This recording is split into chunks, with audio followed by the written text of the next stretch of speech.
Je reviens sur la question de l'idolâtrie. Je viens d'écouter des vidéos chrétiennes sur la question, et je crois qu'il y a des contresens qui sont commis. On nous dit, dans l'Ancien Testament, quand on parle d'idole, ça veut dire qu'on adore les idoles en tant que telles. Eh bien, c'est faux.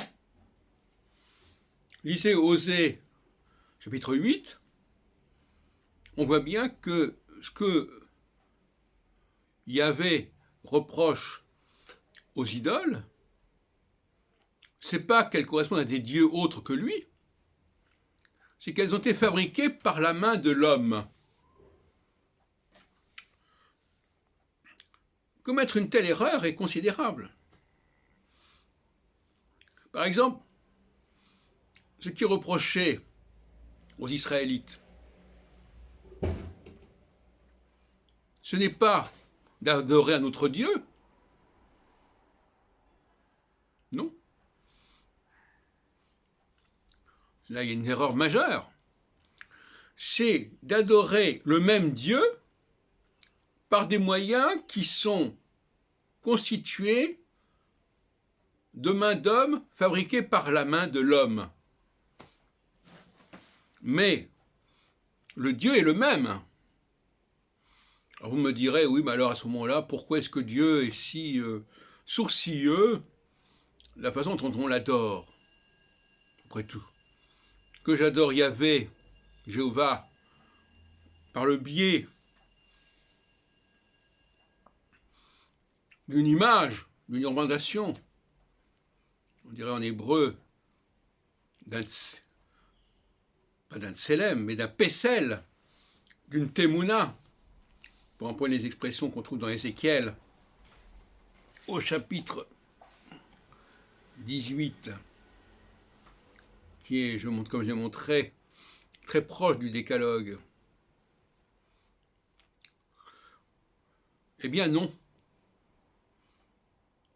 Ce que Dieu a en horreur,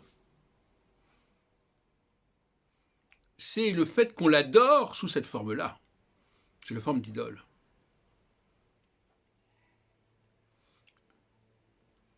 Ce n'est pas qu'on adore un autre Dieu.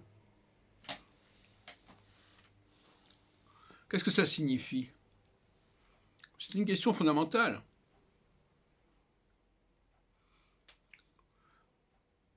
Dieu, le Dieu d'Israël, le Dieu des Juifs, bon, on ne va pas entrer dans le détail, ce sont des expressions qui ne méritent pas actuellement, en cet instant, d'être précisées, alors qu'elles sont effectivement différentes.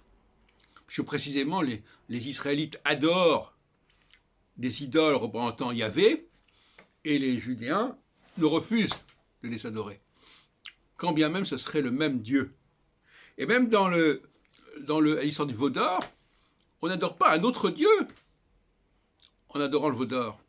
On adore le même Dieu, mais en passant par le veau d'or. Et en fabriquant soi-même. Parce qu'à partir du moment où l'homme fabrique quelque chose, ça va prendre la forme d'un objet, d'une statue. Donc c'est inévitable. La question n'est pas là. Ce qui sépare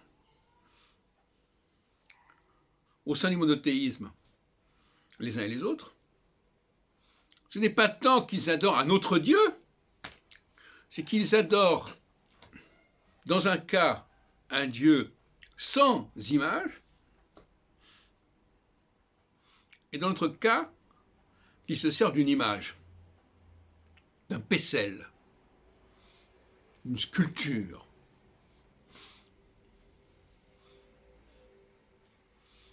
Et là, je crois qu'on commet un grave contresens, très grave contresens.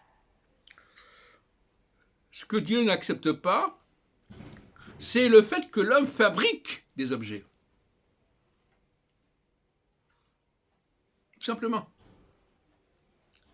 Osée, chapitre 8, ce qui est fabriqué de la main d'un homme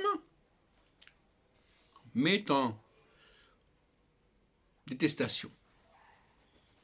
Alors la question qui se pose, c'est de savoir si ça concerne uniquement les images de Dieu, ou si ça concerne tous les objets que l'homme peut fabriquer. Or, si on regarde le commandement du Shabbat, On s'aperçoit que ça concerne tous les objets, quels qu'ils soient. Voilà la question.